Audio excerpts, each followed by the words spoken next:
on Marco! Innocent people are in danger! You care about them, but not me.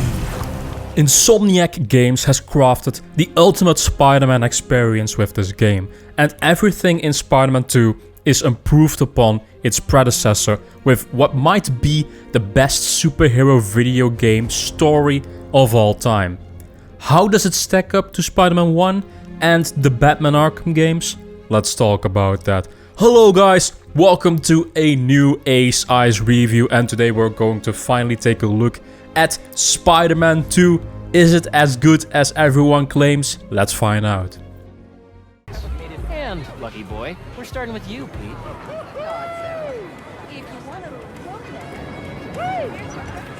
Welcome! All right, let's do this. Step right up! You have no idea who you're up against. Good luck. To be fair, graphically Spider-Man 2 looks great, but it doesn't really reinvent the wheel on the graphics front, cause the first game was already so good in that department, but Spider-Man 2 definitely brings upgrades to the lighting as well as the character models. Spider-Man 2, however, is an absolute technical marvel with a butter smooth performance mode as well as a pretty decent fidelity mode, especially if you are able to play with the variable refresh rate option enabled. The fast traveling mode in particular is spectacular, with no loading screens whatsoever. The game has been fully optimized to make use of the PlayStation 5's power. I played the game for almost 20 hours and I haven't encountered any single frame drop or bug in my playthrough. There have been some people out there that have been experiencing bugs, but I can only really speak of my own experience, so be aware of that. Spider-Man 2's sound design is also pretty good. You can expect the same quality from the previous games in this regard. You will experience multiple environmental sound effects when you swing through New York City, and the combat sound effects also carry a good weight behind them. The soundtrack in particular for this game was a great highlight. They perfectly play on the darker themes of this story, and it shows it in the soundtrack as well. Good stuff. The graphics and sound are all on point here, and I don't really have anything to complain about, so let's move on to the gameplay section. Oh crap! What are you gonna do at the top? Fly away? Spider-Man 2 is a direct sequel from Spider-Man 1 and Miles Morales, of course, so you can expect a lot of similarities between them, but I really love how they just evolved the original experience to something even better. Let's start with the biggest highlight of the gameplay, which is the traversal system. It's mostly the same from the previous games, but it's a already perfect formula, so you don't really need to tamper too much with it. But I was really surprised when they included a web glider with this game, and oh my god, is it fun to use, especially if you have to travel a longer distance. This is absolutely a lovely addition because it does give more variation to the traversal in the game. I never used the fast travel mechanic because the gliding was so easy and intuitive to use. Some people online are complaining about the addition of the wingsuit, and I just really don't understand this at all, because it can't really replace the web swinging. You will still need to web swing, especially in more tighter controlled situations, especially with chase scenes. You can't just really use the wingsuit in chase scenes at all, especially if there are no gliding tunnels. This game has the best traversal system of all time, next to something like Just Cause. It's amazing. The combat system is also still fun, and it's definitely more refined from Spider-Man 1.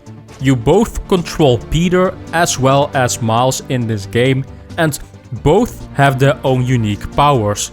Especially Peter is a highlight with his new symbiotic powers.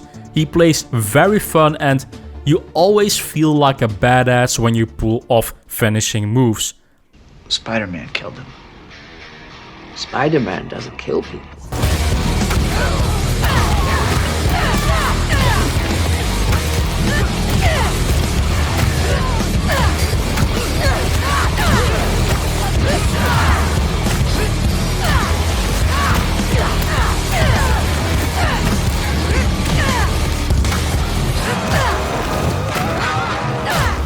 One little nitpick I still have with the combat is the targeting system. It's automatic and you cannot lock on manually in any way. And it's still sometimes very finicky in a way that you target the wrong enemy, but it doesn't really ruin the game at all because it rarely happens. The game can also use a bit more enemy variety. You will always fight against the same pair of enemies. The attack guy, the shield guy, the sniper guy. They added 2 new robot enemies, but they aren't really enough to make a big difference. But Spider-Man 2 really shines with its boss battles. There are big set pieces and on the same level as a God of War game in scope, they included a new parrying mechanic that will be very important against these boss battles. I will also really praise the skill tree they have here. Both Peter and Miles have their own specific skill tree that unlock each individual skills they can use.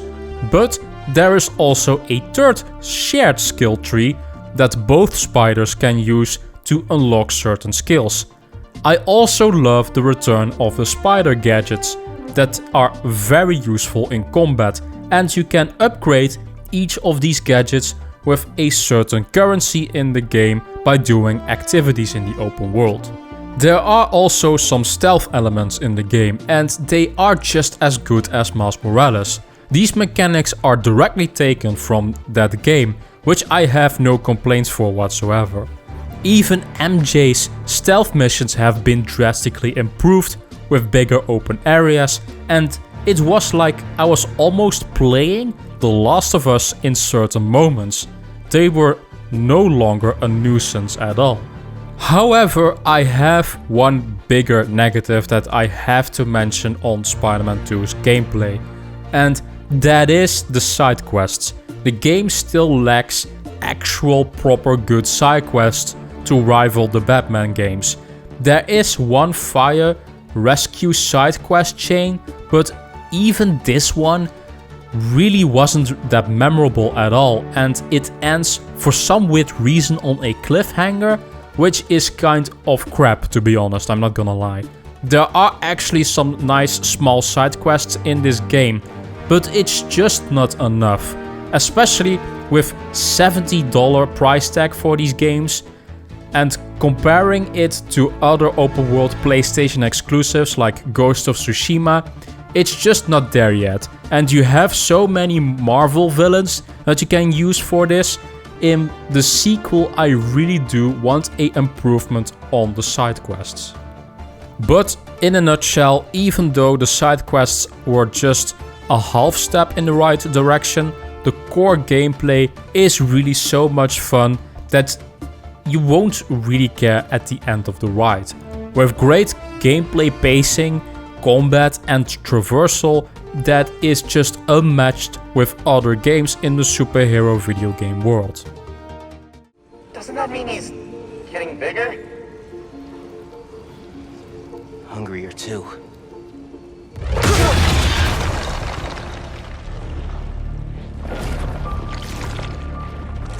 Whoa. Hey man. Now, the story is where Spider-Man 2 really exceeds my expectations. It's dark and sometimes even threatening into horror territory for a superhero game. The new take on Venom is absolutely brilliant, and it really tests the characters there to their absolute limits with all around great performances from the voice actors, from Peter as well as Venom and Miles. He got away from us. It's good, Pete. I saved the tracker. Let's go, man, before he gets too far. No. He's mine. You sure? He's got big teeth. So do I. He's not normally like that, right? There is also so much storytelling packed in only 15 hours, which is just mind-blowing for how much happens in this game. I do wish the story was just a tiny bit longer, to 20 hours, to really flesh out everything they had, but this is already a good attempt they have here. Even Kraven the Hunter wasn't a bad character at all, which surprised me as well. I had absolutely zero expectations for him because he really looked like a generic character at first glance, but there is much more to him than just being a cookie cutter warrior. Almost every character in Spider-Man 2 is expanded upon in some way, and it was just really well done. The director for Spider-Man 2 was actually curious towards the reception of Venom to maybe have his own game in the future, and I am absolutely not against that. He is my most favorite Spider-Man villain here, and he really deserves more content. The story is just top notch, with lots of plot twists and good character writing. Great experience from Insomniac here, and it might be the best superhero story ever told in a video game format. We're going to heal the world.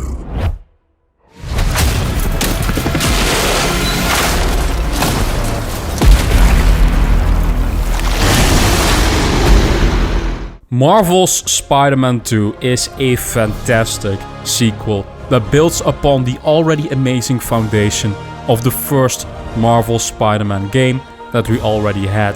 The side quests might be a little bit lukewarm, with just a small step forward, but that doesn't steal the thunder though from the amazing story as well as the fun traversal and combat system that make this superhero game one of the best out there. Insomniac has finally a place among the absolute top of the PlayStation exclusive studio realm. I score Spider-Man 2 a 9.5 out of 10 with a skill score to 9.5. Now, did you guys enjoy this review, this Ace Eyes review? Let me know in the comment section down below. Let's have a discussion. Do you guys also like Spider-Man 2? If you guys have already played that, let me know in the comment section. The next review will probably be for Like a Dragon Gaiden. Not sure on that yet, but I am a big Yakuza fan, so I might review that for the channel as well. Of course, don't forget to like this video, subscribe if you want to see more Ace Eyes reviews, and of course don't forget to visit our sister channel Get Rekt, which is a gaming news rumors channel that I do. And of course, I will see you guys in the next Ace Eyes video. Bye bye.